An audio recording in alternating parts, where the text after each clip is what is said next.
Living in the West, you realize that you're living in a well organized society for a particular purpose. Every single person is a calculation and a prediction by those who are hired to plan that society. Some of us they've placed high in their system, and many of us they have placed low in their system. For those who are placed low in the system has a task to do. It has to hide its true intention. Otherwise, the masses may wake up and revolt against those who are planning a life that is destitute for them. They fill us with propaganda.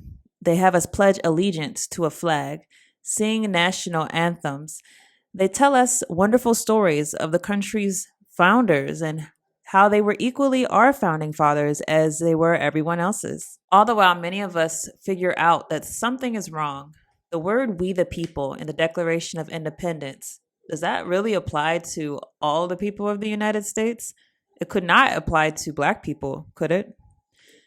For that, many of us, unfortunately, have to struggle to make sense of a meaningless existence in a country that was not built for our elevation, but instead was built for our captivity.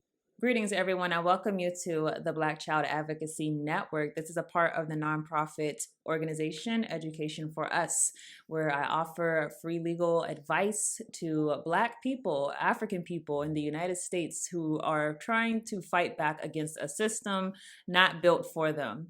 For that, I think we have to do another important foundational teaching for those who are trying to understand how to navigate living in America. A big thing that you have to understand is that you are living in a system. And if you're living in a system, that means a number of things. There are inputs, there are outputs. There is an analysis that you have to do of that system to uncover what the inputs and the outputs are. And as we're going to deal with today, how do you uncover what the goals are of that system? That's something else that you're going to have to work towards when you realize you're living inside of a system.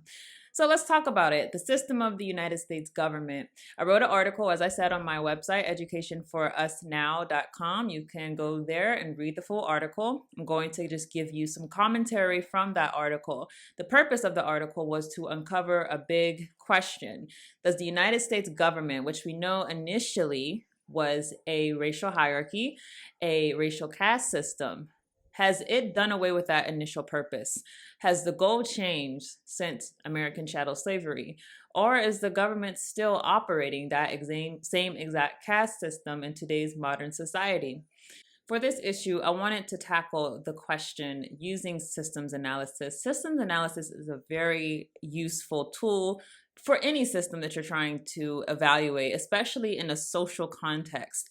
Because what you understand through systems analysis is that particularly when you're dealing with power, people who have power try to create a system in order to get a certain result.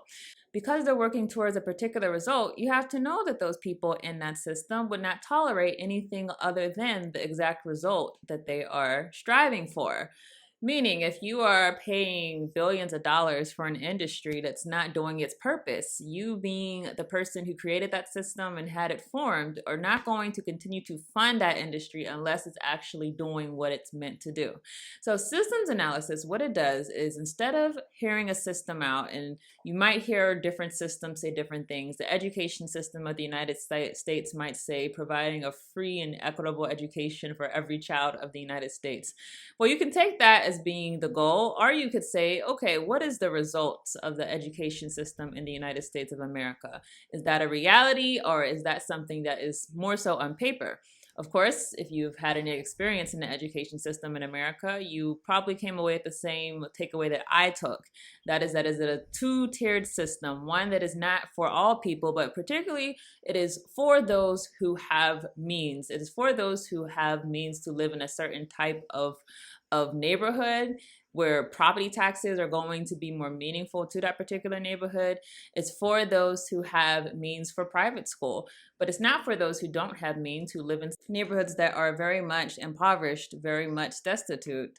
That is the reality, that if you're living in those neighborhoods, you're not going to be able to have the opportunity to have that education that they have told us they're offering us. So systems analysis is very useful because it really takes the results as being the actual intention instead of taking the system at its word, which is very useful.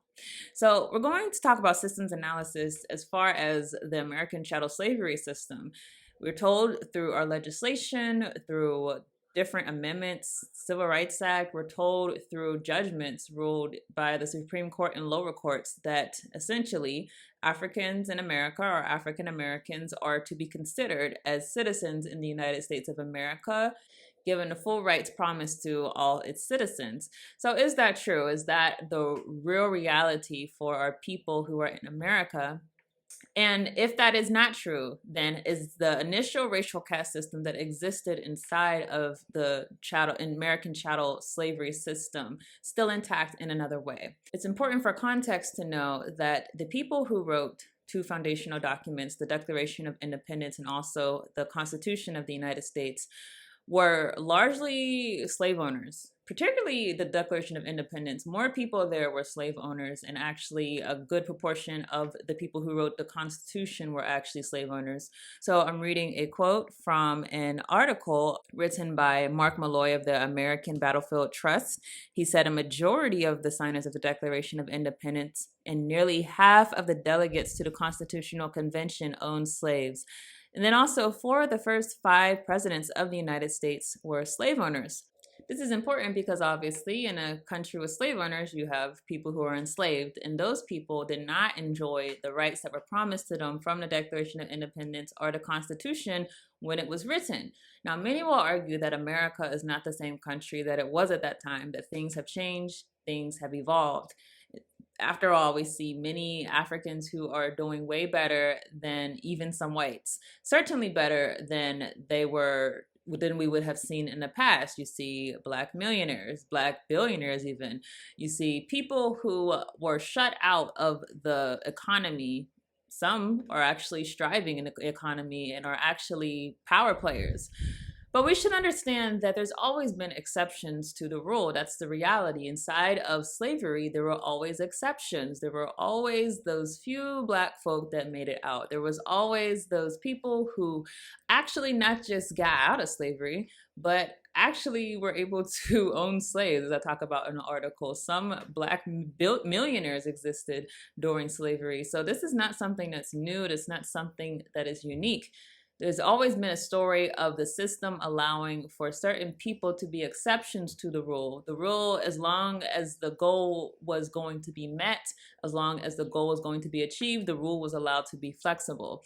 So this is not surprising. The better way to understand it is to understand the purpose of American chattel slavery. Of course, white people didn't just take Africans just for the heck of it. There was a labor need. There was an economic need.